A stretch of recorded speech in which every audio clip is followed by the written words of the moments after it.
So I saw a post on X this morning. It got me fired up. So we're going to have a chat about female standards in dating and marriage. And this is sad. It's an epidemic, particularly among Christian girls, but it's an issue for sure in the wider world, everywhere in the first world at least. You know, the saddest part about this in terms of Christian girls is that they do want to get married. So they say, and they should know better because this is talked about in the scriptures. It's in Isaiah in several places. It's the word to search for is haughty. It's been prophesied and people are fulfilling prophecy. They don't even know it. So here's the question. What makes you think you're going to get a 1% man? We're going to go over some statistics here. And just to be upfront with it, I hope you don't take this as some kind of sour, me trying to put you down. I'm trying to give Titus 2 advice here. And mostly it's to help you be happier. This is not a path you can be happy in. Expecting much more than you qualify for is a recipe for misery. And so let me back this up with some evidence. First, we need to talk about the way this works. If you don't know what a Pareto distribution is, you should go Google that and educate yourself. There are plenty of places to learn about it. But essentially what women look for in men is the first graph here. This is the count. This is the quality. And so if there were a 10 scale here, it'd be 1, 2, 3, 4, and so on. In the shape of this curve, you can see that higher quality men are super rare. The reason it looks like this, where there are a ton that normal women would not be interested in, is because it's a Pareto distribution. It's based on choice. The choices that the men make to improve themselves. So when women look at men, they look at things like success, status, intelligence. And these are things, intelligence in the broad sense, not just IQ. These are things that a man has to choose to be better, to compete, to improve. And so the number of men who will continue to do that over time and continue to grow until they're high quality, it drops off very quickly. Okay? So that's the Pareto distribution. But men do not see women that way. Men predominantly judge the attractiveness of a woman just on her physical looks.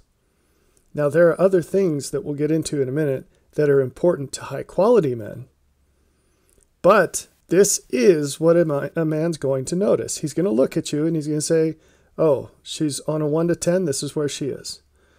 That's normal distributed. So what that means is that most women are close to average. That's not the case with most men. And this is backed up statistically. Most women will say that 80% of men are below average. Think about that.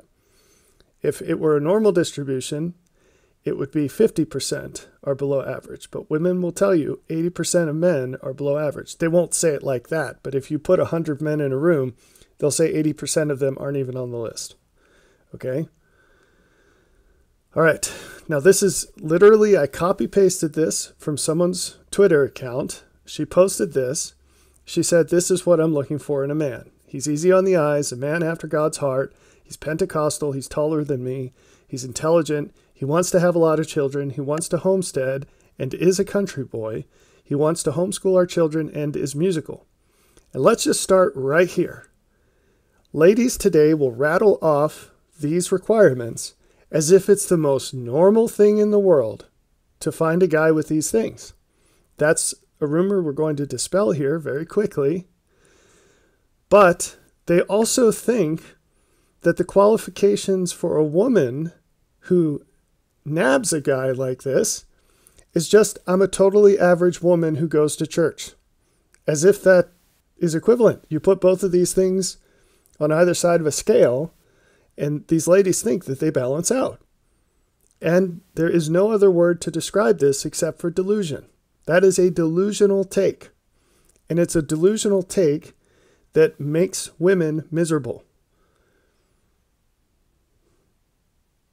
So, let's keep going. What I've done here is I've rearranged the order of these. I'm assuming that she put these in order of importance. I don't know.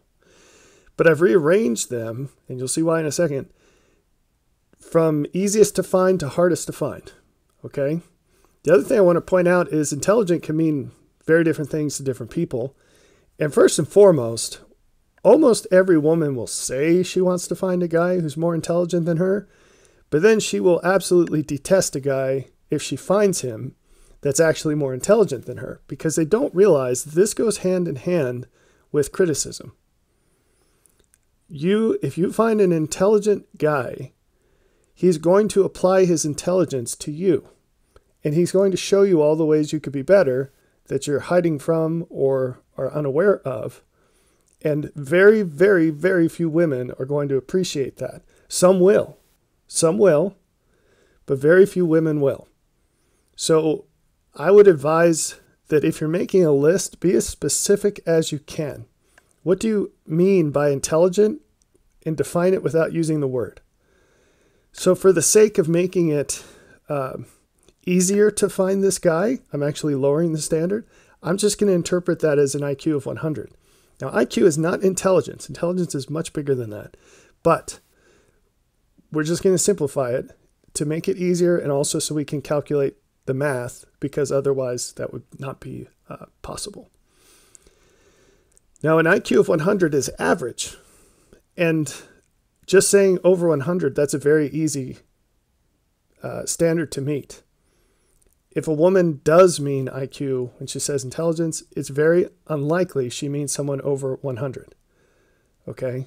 But we're just going to go with that, because otherwise the numbers will be even sadder than they're going to be, and I think they're sad enough. Going down the list here, when a woman says she wants to homeschool her kids, and she wants to find a guy who also wants to, there are a couple things there that, again, you need to be specific. Do you actually just want a guy who wants to? Because it's easier to find a guy who says, yeah, that sounds like a good idea, than it is to find a guy who can actually pay for it. You have to make at least $150 a year in most places, almost all places in the United States, unless you want to live in abject poverty, if you want to homeschool. You can't buy a house today and not have your wife work unless you make 150 plus. Now, saying that, I don't want to be bombarded by comments of exception is the rule. Like, oh, well, we bought our house 20 years ago, and my wife doesn't work, and I don't make 150 a year. Key words, you bought your house 20 years ago. Okay? And even if you found some crazy fire sale in the corner of West Virginia, and you bought your house, you know, they used to cook meth in it or something, the exception doesn't make the rule. Okay? You've got to make 150 plus a year if you want your wife to homeschool, you want to be able to afford that, and you're going to buy a house. Similar message for wants to homestead. Now, I'm just going to ignore is a country boy, because again, that's going to take the statistics closer and closer to zero. But finding a guy who says, yeah, I want to homestead, that's like finding a girl who says, yeah, I want to homestead. 98% of those people will have never even had chickens before, let alone actually homesteaded. Will never have canned things before, will never have pulled weeds before. Most of them have never had a job before. They have no idea what it is to work, let alone to work at physical labor for 12 hours on a Saturday or every Saturday in the summer, which is what it takes. There's this fantasy out there about homesteading that for some reason, ladies today, they think it's some Cinderella thing where you get swept up by a prince and it's this fantastic Instagram life. And it's not. It's very hard work. I've done it. We've done it at our current place for 10 years. I know what I'm talking about. It's a lot of work. Is it good? It is excellent. I love it. Okay, I wouldn't trade it for the world. But it's extraordinarily expensive in money and in time and in hard work. Now, you can't beat it for children. It's a circumstance that you can't beat for raising them right. Teaches them hard work. It gets them close to the land. It teaches them God's law. You reap what you sow. They have to deal with life and death and sickness and all these things in the animals. They develop bonds with the animals. It's wonderful. It's a blessing without price, in my opinion. But I know that most people would not agree with that. They all think I'm crazy. The people who know me personally and see what goes into it, almost all of them think I'm crazy. So, but again, this is extraordinarily expensive. Look at how much land costs. It's September 2024, and around where I live, land is about $13,000 an acre, at least. That's if you buy it in bulk. To get the first acre or two is going to cost $300,000 for raw land. That's an obscene amount of money. That's not a house on that land. Okay, and the animals, do you know what a goose costs today? $45 for a goose, for a baby goose. Might not even survive to adulthood. Okay, a turkey's 25 or something. It's crazy. So getting into this is inordinately expensive. All right, then we get to easy on the eyes. Now, I already mentioned that the average woman thinks that 80% of men are completely unattractive. I would pin the statistic that they would call about 3% of men attractive. So that's super rare. And then we've got this a man after God's heart that ladies just pile on their list as if they're saying, like, I like a guy with brown eyes. A man after God's own heart. Let me ask you something. And this is very important because one of the themes here is that you can't be grateful for things that you think are cheap and easy.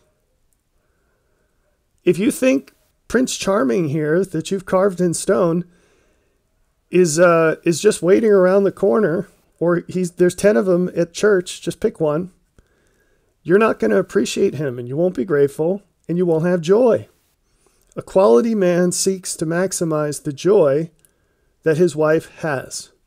Therefore, he's not going to pick a woman who thinks that he's not a quality man.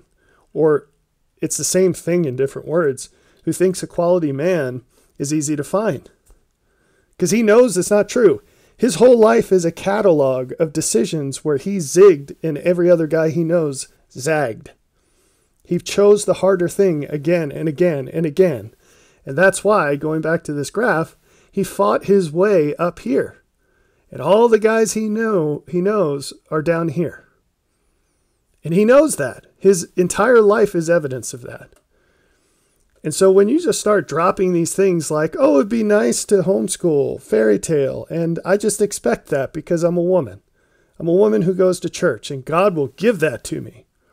Okay, does God just give $1 million a year to a man because he just goes to church? No, he doesn't.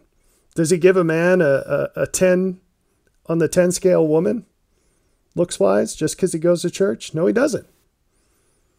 How many super solid guys do you know at church who have a 10 out of 10 wife? Just looks. We're simplifying this because you can see that, right? What average looking but super spiritual or super hardworking successful guy do you know that just sort of walked into church and got his 10? No, it doesn't happen. You see, God doesn't give you things where all you do to get them is ask him. That's not the point. He's not a genie.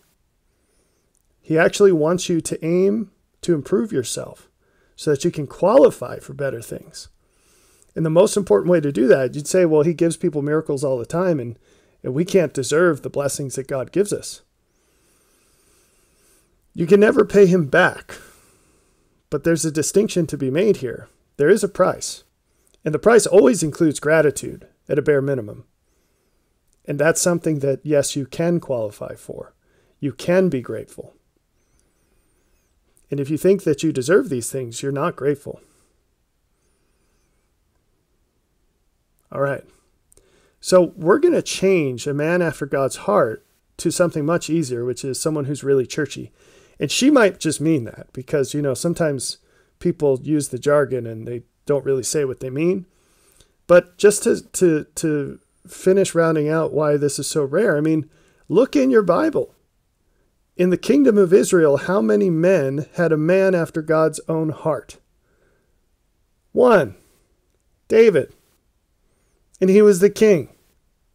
Do you think any old lady in the kingdom of Israel could just strut up to David's palace and say, hey, I want to be your wife? Do you think he'd pay attention to any person like that? No, he picked the best. He picked the best, right? Because he was the best.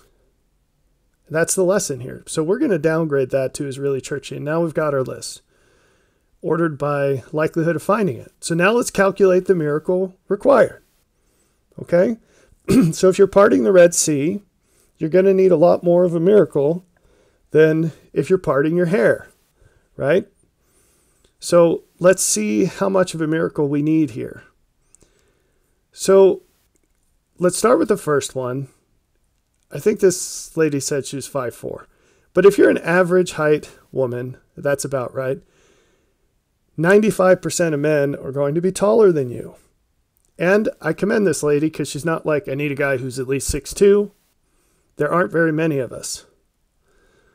But if all you need is someone that's taller than you, that's actually a very reasonable requirement. 95% of men fulfill that requirement if you're an average height female. And most females are similar height, unlike there's a wider distribution with men. So that's easy. So 95% of men still meet your qualifications with if all you need is that they are taller than you. Okay, but now what I've done is I put the same arrow on the woman distribution, and what this means is if a guy's in the 95% of men, he's probably looking for the top 95% of women. And in this case, it's fine because the only people that fell off are the ones who've been beaten nigh unto death with the ugly stick, right? Which happens. It's sad, whatever. So great. So far, so good. What's the problem? Well, let's just go to the next one. The next easiest thing to find is musical. 13% of men play an instrument.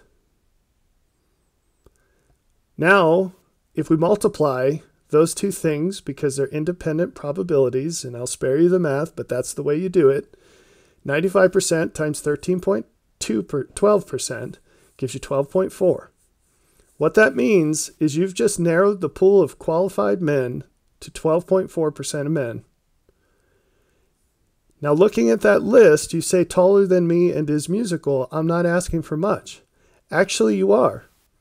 Because the kind of guy who meets your qualifications is only going to be interested in 12.4% of women, if he's fair.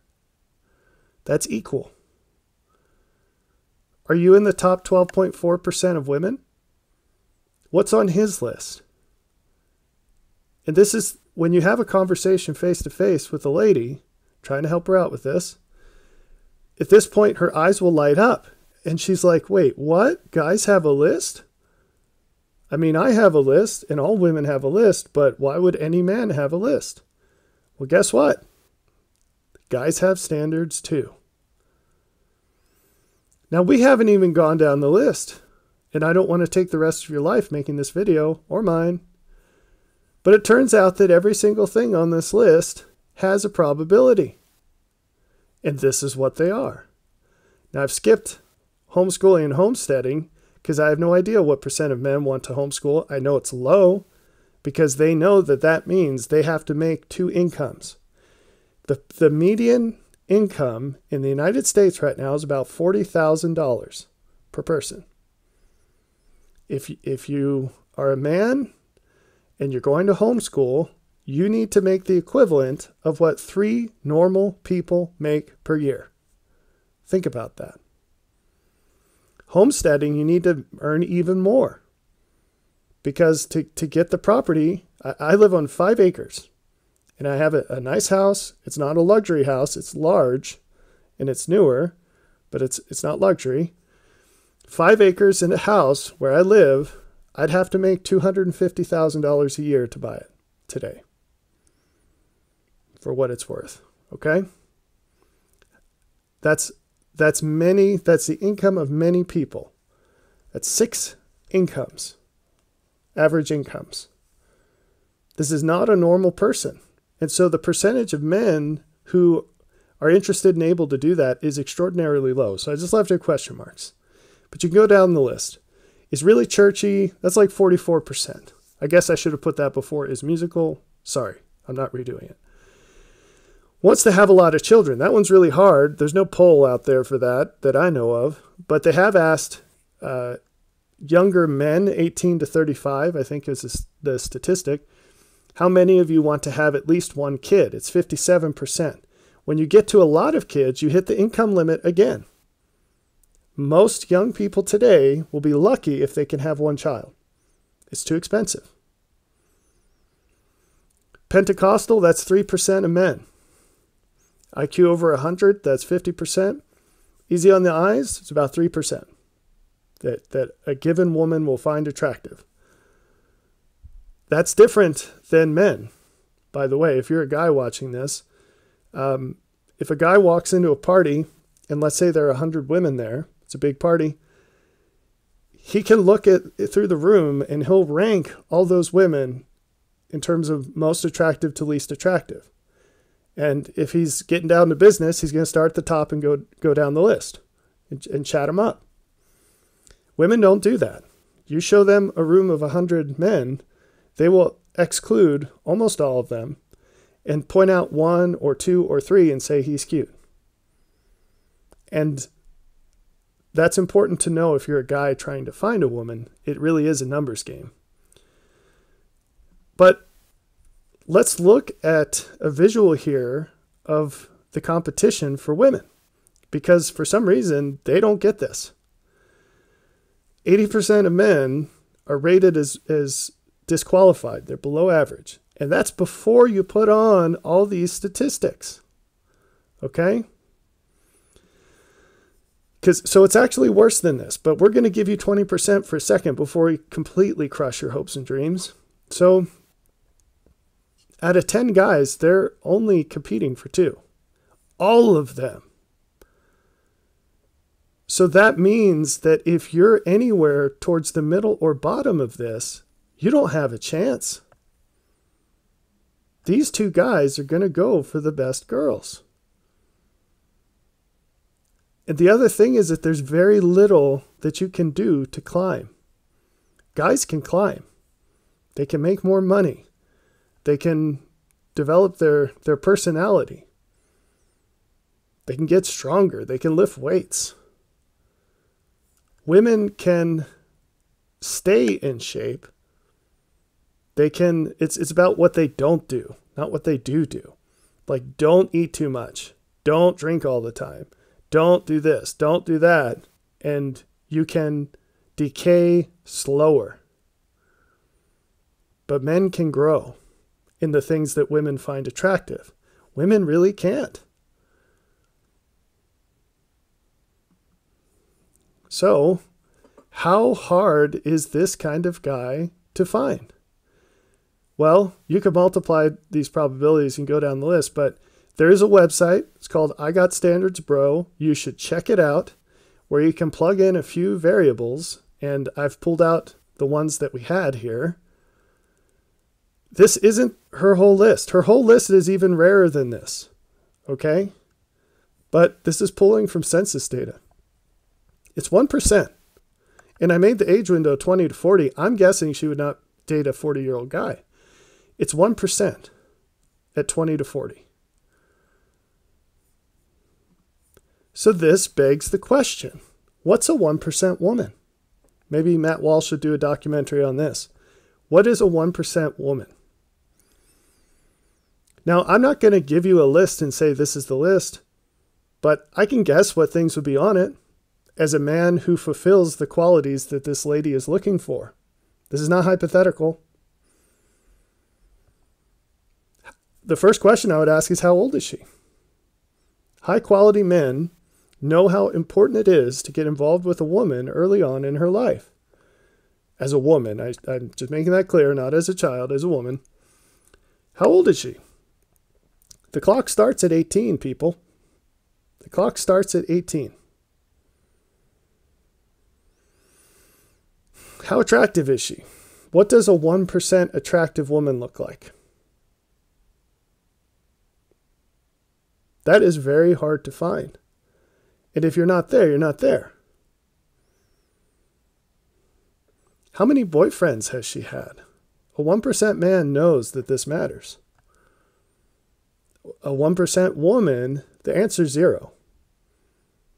These things, they make people's heads explode, but they're facts. That's a 1% woman. She has 0 boyfriends. She knows what she's looking for, and she's going to lock in the first guy who matches her list, who likes her back. Here's one. How emotionally stable is she? This is like the hidden secret in the Christian church. No one wants to talk about it. There are a lot of unhinged women, and they do it behind closed doors. They wear a mask in front of everyone else, except their husband, who sees them all the time. It's impossible to hide from him. And then they get locked into these atrocious marriages for life. The guys hardly ever talk about it. The only ones that hear about it are in ministry. And the guys come to us for help. And it's so common. It's shockingly common. So how emotionally stable is she? Is she going to explode on you? Is she going to, when you come at her and make suggestions for her improvement, is she going to deflect what you say or gaslight you or do things to intentionally try to get you angry so it can be your fault instead of hers? All these games that too many women play. How pleasant is she? What does it look like to be in the top 1% of female pleasantness? Does she have any clue how difficult homesteading is? Would she appreciate being able to homeschool? Has she ever even worked before? Does she know what it's like to work hard? The 1% of that would be like a girl who grew up in a village or something and has worked in farming her whole childhood. If you want to homestead as a woman and you've never been in that environment and you're looking for a guy who wants to do it, why would he choose you? Now that's something you can fix, although it's difficult. But if this were really on your list, I'm just going to give you an idea that you'll find extreme, but it makes total sense actually. Maybe instead of going to college, which is going to decrease your value to a high quality man for various reasons. One is it drastically increases the divorce rate, the entitlement, all these things, the crazy lefty feminist ideas that you're going to get embedded with, programmed with. Maybe instead of doing all that, you should go find a farm to work at, like a small farm. And then that's something he says, oh, well, I know she can do this and I know she enjoys it. So I'm not going to spend all this time and money getting into it just so she can be grumpy all the time when she has to can stuff or pick green beans. Is she a grateful person? This is actually really easy to test on a first date, believe it or not. And so what else goes on this list? I'm not trying to give you the list here. I'm just trying to prod you into thinking about it. If you're a lady, you need to know that there's a list. And then you should compare yourself to it. Because it turns out that 1% men are obviously really, really rare.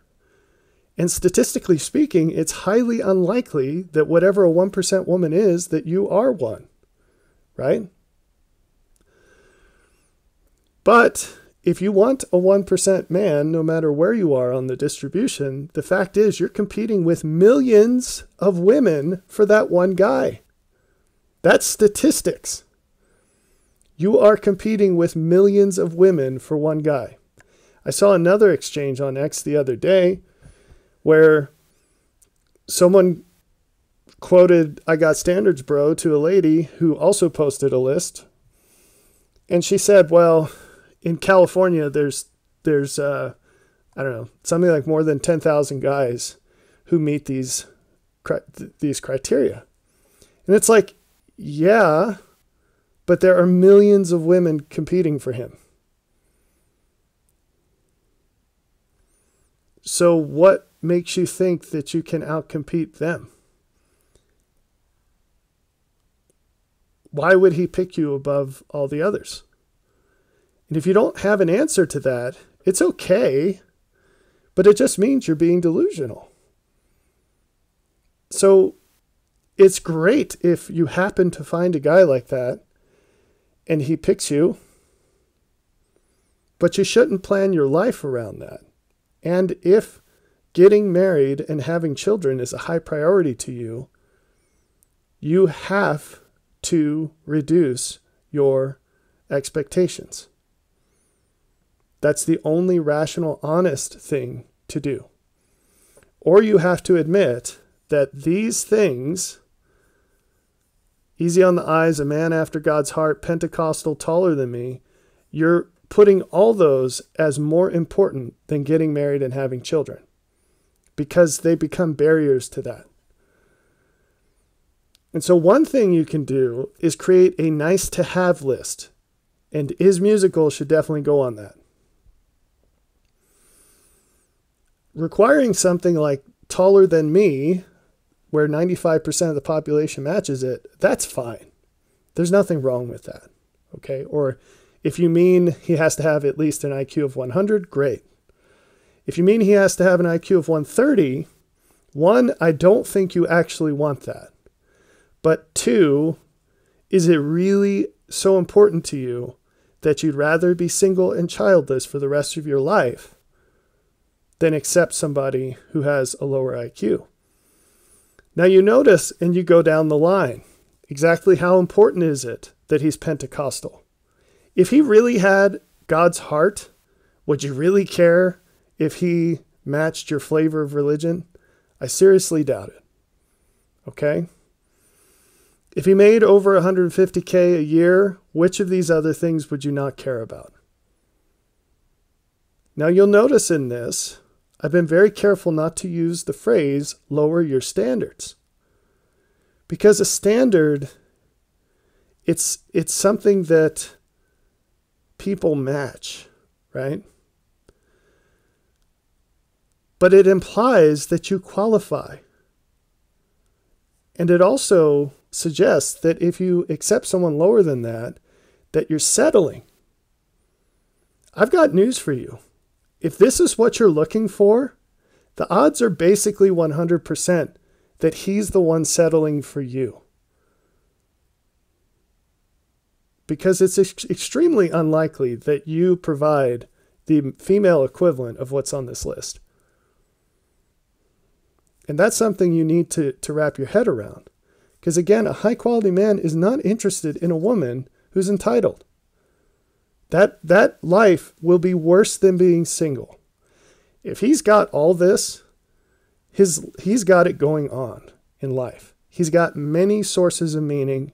He doesn't need you. A high quality man does not need a woman.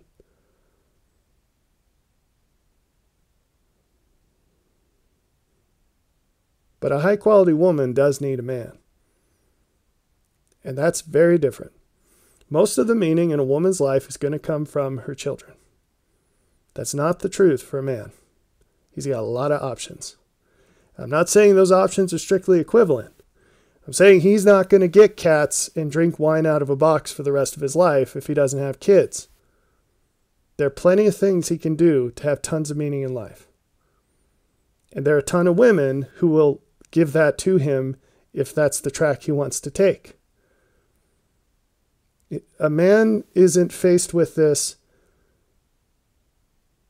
find a woman or be alone problem. A quality man has options. And so his puzzle is find the best woman, not find a woman. Now your puzzle is also find the best man, but your options are far fewer. High quality men are much harder to get than high quality women. It's just the facts. So my advice to you is that if you are still single as a woman, it means that your expectations are too high. It's that simple. Now, there's one caveat to this. Tons of Christian women especially are just sitting around waiting for Prince Charming to ride in and scoop her up off her feet. You should look around beyond your immediate surroundings, the church and everything, your town, whatever, you should absolutely go on a hunting party for the guy you want. You can see quality men from afar. It's real easy. And just put yourself out there. You don't have to propose to the guy. But there isn't a way for men to filter tons of women down to the high quality women. He has to actually just talk to each one. But you can absolutely filter millions of guys down to find the high quality ones. That's not going to help you get them interested in you, but at least you can make the connection and then he can take it from there. I've made other videos on this, but please be realistic about this. Please be grateful for high quality men when you find them. And don't dismiss guys who are actually still way better than you are.